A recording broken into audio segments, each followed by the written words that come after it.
I work, there we go. I work in student affairs at UW Tacoma as the Associate Vice Chancellor for Social Mobility, and I'm a first-gen professional. So it's really cool to be here. It's really cool to follow that wonderful MSU presentation. A lot of what they said resonated, I think, with us. Um, our presentation is really about humans. It's really about the human side of data and about the socialization and usage of the PDP and related data on campus. But first, we're going to give you just a little bit of context of where we're coming from and why we started using these data parties. So next slide. Um, University of Washington Tacoma is an urban serving campus of the University of Washington that is about 35 miles south of Seattle in Tacoma, a mid-sized city. We are the most diverse four-year campus in Washington. We are a majority first gen campus. And we are members of the inaugural class of the First Gen Champion Campus Network. And until recently, we were the only First Gen Champion Campus on the West Coast. But congratulations to Washington State, who is now also a champion campus. We are a first gen campus in a first gen community. So 52% of our students are the first in their families to earn a bachelor's degree. And our community, only 30% of adults have a four-year degree or higher in Tacoma. So we have really built around working with first gen students where we are first gen students. It is who we are and what we do. Next slide. So, in order to serve our incredible student body, Amanda and I have been co-convening a student success strategy since 2022, which builds on many years and iterations of similar programs. Um, the way that we set this up, I like to say it's data informed and values driven. So we really sort of structured our focus for this strategy based on what we knew about our students and um, what is in our strategic plan as our mission and values. So we know, for example, that the students we are least likely to retain are first year, first time in college students. We're actually half transfer students. That's not in our intro slide, but we started as a transfer only campus. Um, so our first time in college students, first year with a first gen lens, were the students we were least likely to retain.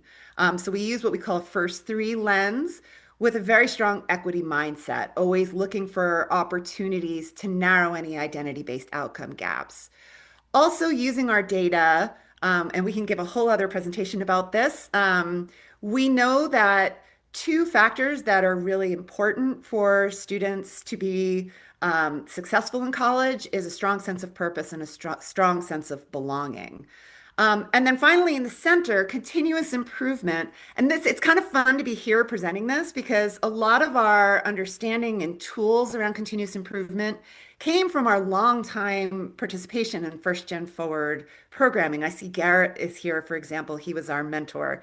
So we've used a lot of these continuous improvement tools. And what that means to us is that we take risks, we measure our outcomes, we adapt based on what we measure, and we're constantly reflecting on our processes. So if you can go to the next slide.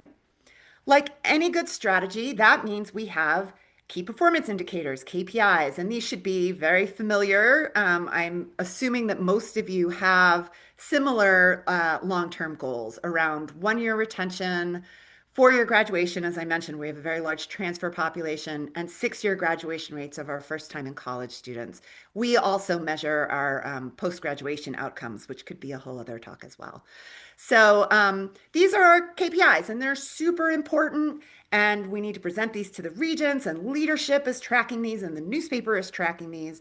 But as practitioners, these are lagging indicators. These are a synthesis of a range of different activities that or experiences that our students have had, and they're important, but they're not super actionable. So if you go to the next slide, we really conceptualized the way that we wanted to be using data to really inform, to be continually improving. We know on the leadership side, we have got these KPIs we just described. On the practitioner side, We do tend to measure a lot of our output metrics, a lot of our activity metrics.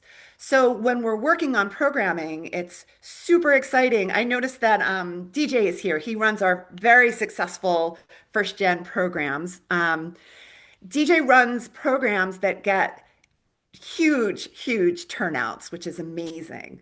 And so, what we're trying to do is link those big, big, big, big goals and the activities that we're doing on the ground with some outcomes that can help us to have a better understanding and a better ability to adapt based on how those activities are actually affecting things that will then lead to the KPIs.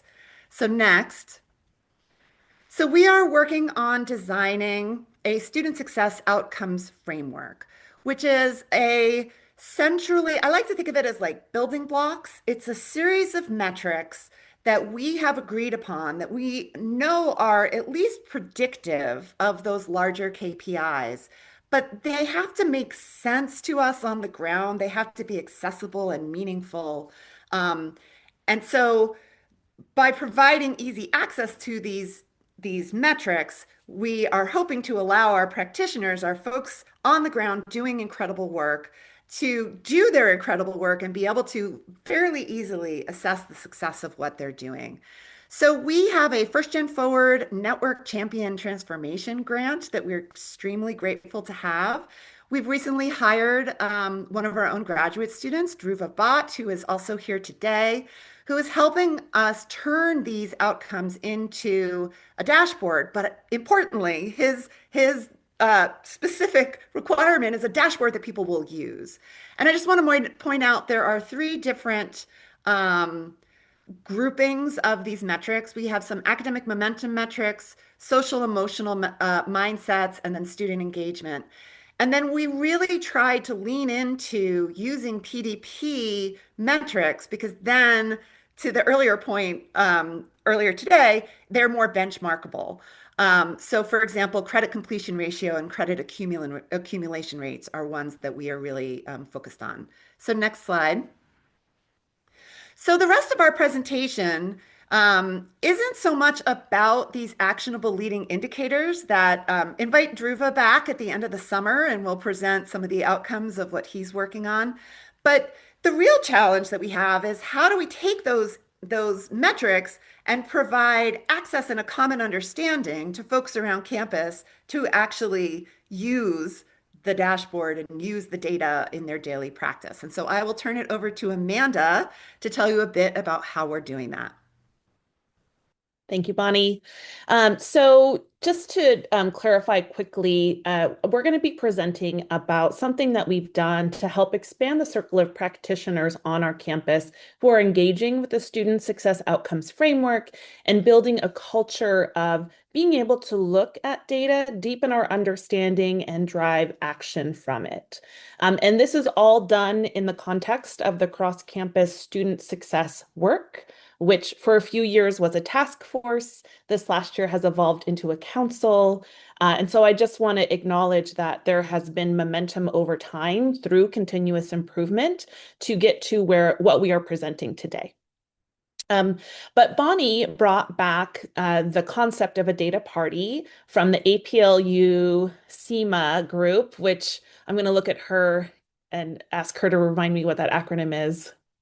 I don't remember the Council on Instruments and Measures, something like that. Something where a lot of really great assessment folks are doing really good thinking, and we will share resources from that group later.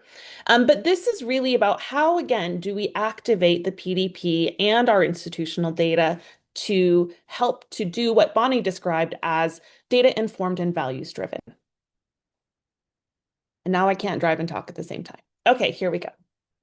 One of the first things that I think is really important if you want to use data parties is to really think about what are you trying to accomplish. When you think about what are you trying to what are you trying to do by having broader groups of folks looking at data together, then thinking about what your commitments are to them as data party planners really matters and should be driving your design decisions. So this is a list of things that and I see Andrew Chamberlain is also in this photo. He is our institutional research partner who has been with us from the beginning in the student success work and with developing these data parties. So I can't see if he's in the room, but if you're here, Andrew, thank you so much for your partnership. But some of the things that we agreed to do is that we would really value the strengths of everyone who shows up as a data person. And we'll talk about that more in just a moment. But I think it's easy. I think it's sometimes hard when you're close to data all the time to remember that it can be really intimidating and that folks can think of themselves as a data person or not a data person, or I'm just a practitioner, or I'm just on the ground with students. But the reality is that, as we will talk about in a moment, that everybody on our campus holds valuable perspectives to make good sense of data. We also agreed that we would embrace diverse interpretations. And so we've had wonderful constructive conversations where folks have not agreed about what data mean or how important data points are. But having those conversations in a constructive way have really helped to deepen everybody's understanding as folks who all have important roles to play in how students persist and then thrive after they graduate. We also made a commitment to fun. That is not just flippant. I'll talk about that more in a moment. But also very importantly, we recognize that when you say data party, that there may be folks who think that that's not serious enough for the kind of work that we're doing. And so we want to acknowledge that it is very serious and in many cases for the students we work with, really impactful for their lives, their livelihoods, their health, in order for them to be able to persist, but finding that sweet spot between having a joyful community of practice and the importance of what we're doing while we're fostering connection and joy. Because I mean, I don't think anybody here is in higher education because it pays super well. So, how do we find those ways that we're investing in ourselves and modeling the kinds of futures and workforces and work experiences we want our students to seek out for themselves? And then, really importantly, remember that every number that we look at when we're looking at quantitative data represents a student that has a unique and important story. So, some examples of some commitments we make. The You Are a Data Person, we are very happy to have a book.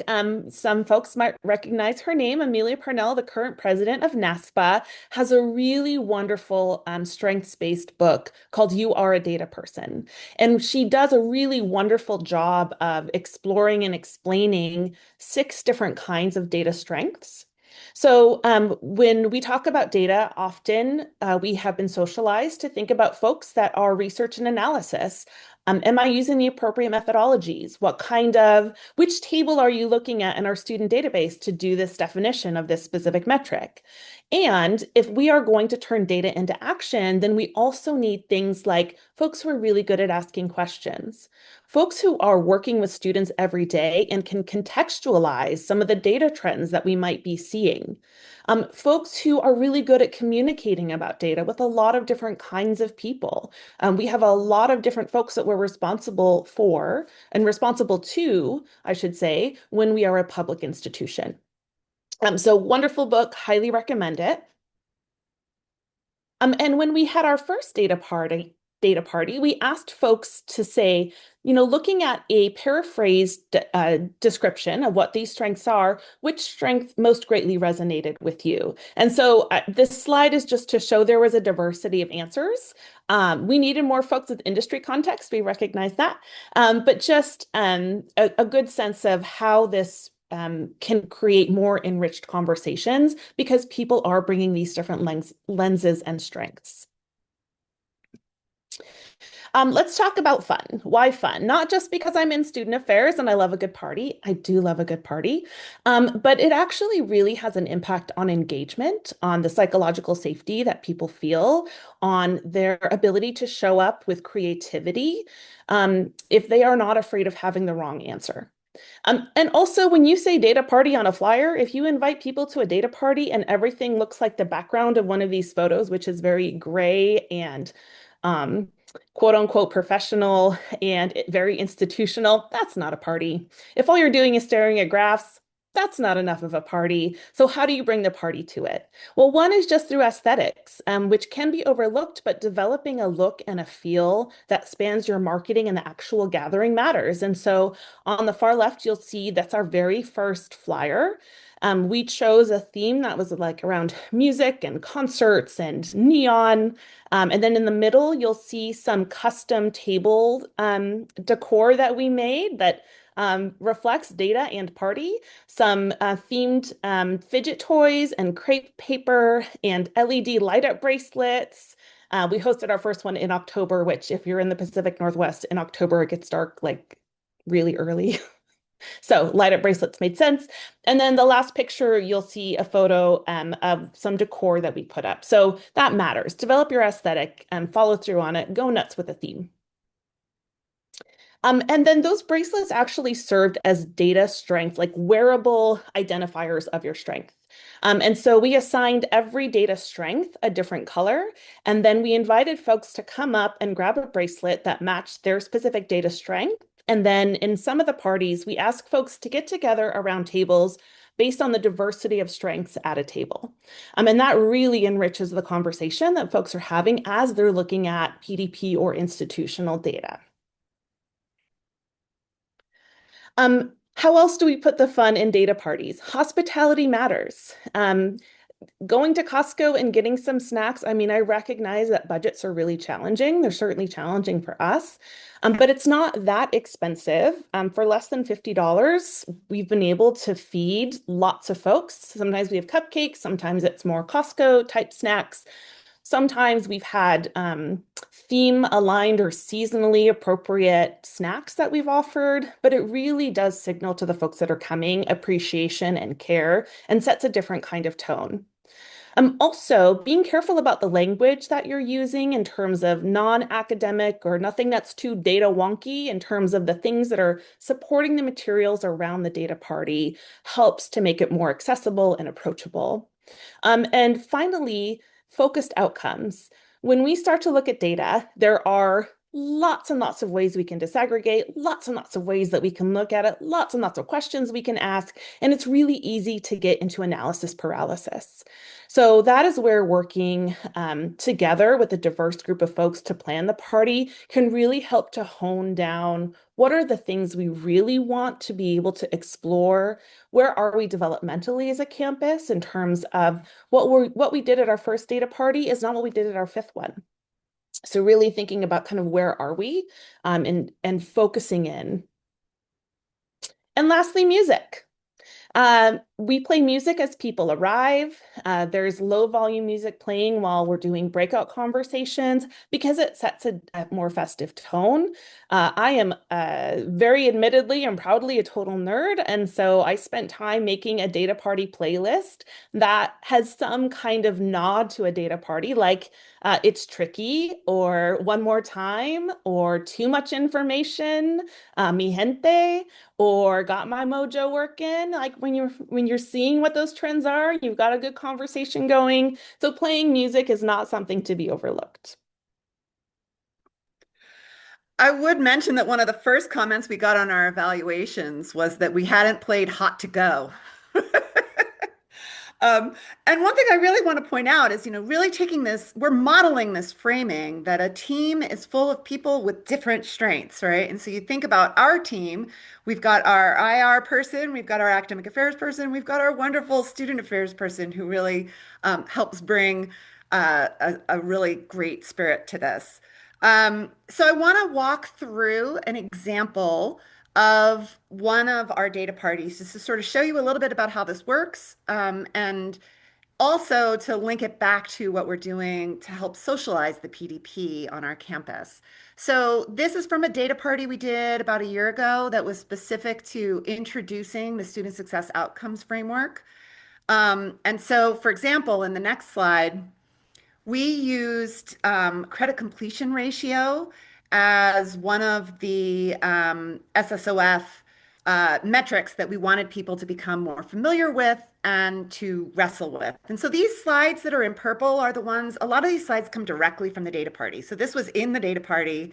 And this gave us our opportunity to also, put in some links and QR codes to go deeper for the folks who want to go deeper and introduce them more to what we're doing with FirstGen and the PDP. So if you look at the next slide, you can kind of see what this looked like in practice. So folks are at tables that are put together in a thoughtful way, depending on the topic. And then on the table, we make a placemat. It's like an 11 by 17 that usually has some data source that we go back and forth quite a bit between the three of us to try and come up with a data source that is clear and accurate and understandable and says what it needs to say, but not more than that. And so this is an example looking at credit completion ratio. And then it has a bunch of prompts for folks to work through together, and they can write on the placemats or however they want to do that.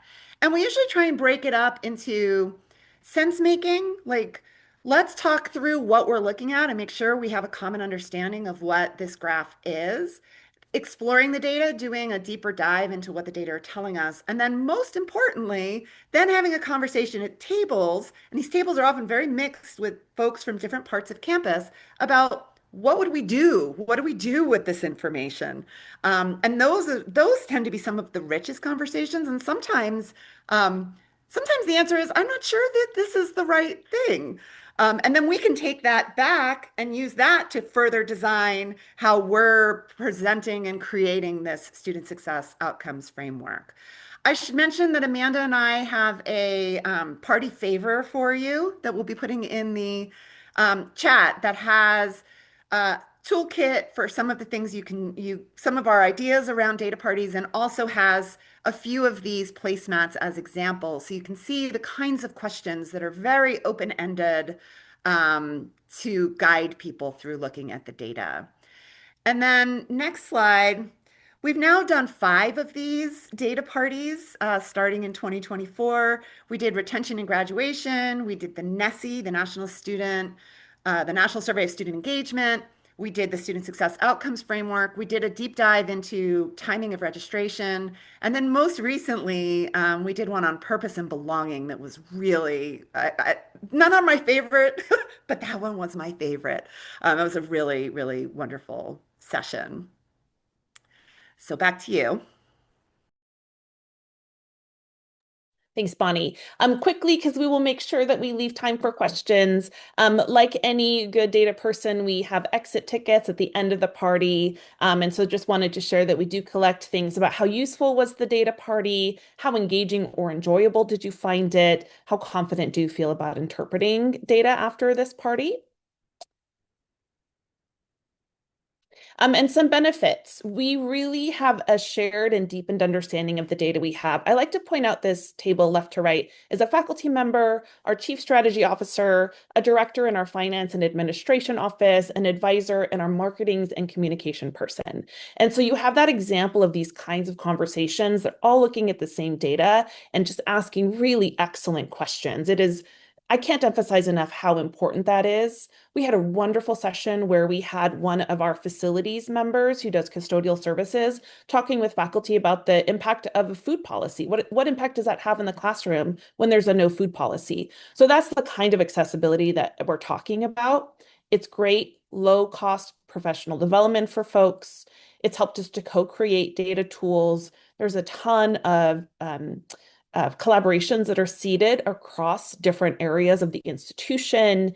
It gives a really wonderful way for institutional research to connect with the folks using their data. There's a ton of community and joy that we experience from doing these parties. And again, most importantly, provides a clearer path from data to action. Last slide, things that we've learned. Lean into the different strengths of folks. Not only are you a data person, but the folks on the planning team. Having a diverse set of perspectives helps to improve the impact of these. Simplify everything. Understanding that the different experiences that folks have help to drive our own understanding and the expertise and on the ground insights really helps us as folks who are responsible for co-convening this cross-campus strategy to really do a better job where we are. Bonnie can speak more to this, but not changing the ways that every graph is presented across one data party helps to soften what folks are able to interpret. And so they have to do less decoding within the session. And again, building in fun improves engagement. So with that, we'll take questions. I think Bonnie is going to drop the party favor into the chat, and happy to take questions that folks may have.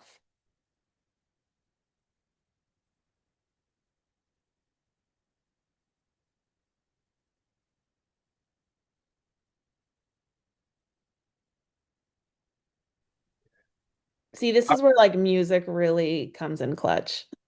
I've got a, oh, it looks like Kelly had a question. Sorry, I'll Oh, you let can go you. ahead. Go Go ahead, ahead. Kelly. You Oh, sure? I was just wondering, like, how did people opt in? Were certain people invited? Like, how, because we've done maybe not anything as cool as this, but, things around bringing people together to get comfortable with data. But it usually is more, administrators, people in certain divisions. It very rarely engages faculty. And so I'm really wondering how you messaged about it and made sure that there was kind of that engagement of those diverse stakeholders. Yeah. Um, Go ahead, Bonnie. Yeah, I mean, I would say it was an open invitation, so anybody could come, but we really did reach out. I noticed in Nahum's presentation, he talked about relationships. We've both been there a very long time. We invited everybody in our own units, put it on the calendar of everyone on my staff. Um, and I think over time, it's kind of taken on, people know what we're talking about now, which is Yeah. wonderful. There are some who've been coming pretty consistently. Um, yeah, would you add anything to that, Amanda, about how we got people to come? That's also partly why I mentioned the Student Success Council, because they've also been advocates for us. We expect them to be there. They invite their folks. And over time, it's just built momentum, as Bonnie shared. Thanks. Yeah. I see a question in the chat. Was there a message from the president or the provost? Nope. We kind of did that on purpose, though, wouldn't you say? Didn't we Yes. say, like, let's not have a formal introduction? Let's make this more of a sort of peer-to-peer kind of an event. Yeah.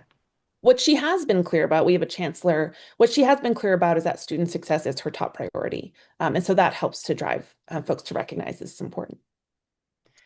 There was a question, what was the catalyst for everyone to come, which I think was kind of similar to the other question. Yeah. Naheem, I know that you had a question, and I know we're almost at time. Yeah, well, I just want to say I love this. I wrote so many things down. Would love to know if you'd be willing to share your presentation. There was a couple of slides in there that I absolutely loved and would love your contact information as well, just to ideate a little bit about your success. So again, this was fantastic. I learned a ton. So thank you. Back Awesome. at Well, you. great. We're gonna hit you up. We were Yeah, already chatting in teams with each other, yeah, like let's do we it. gotta connect with them too. Let's do it. Absolutely. Thank you both. Appreciate it. Yeah. Have we seen any changes in programming or efforts as a result of these data parties? Yes. So speaking of quantitative, qualitative, we had done some empathy interviews with students about barriers to registration. We used a data party to bring folks together around the quantitative side of that, plus the qualitative data we had around empathy interviews. That drove a really cool outreach that resulted in really strong improvement for earlier registration.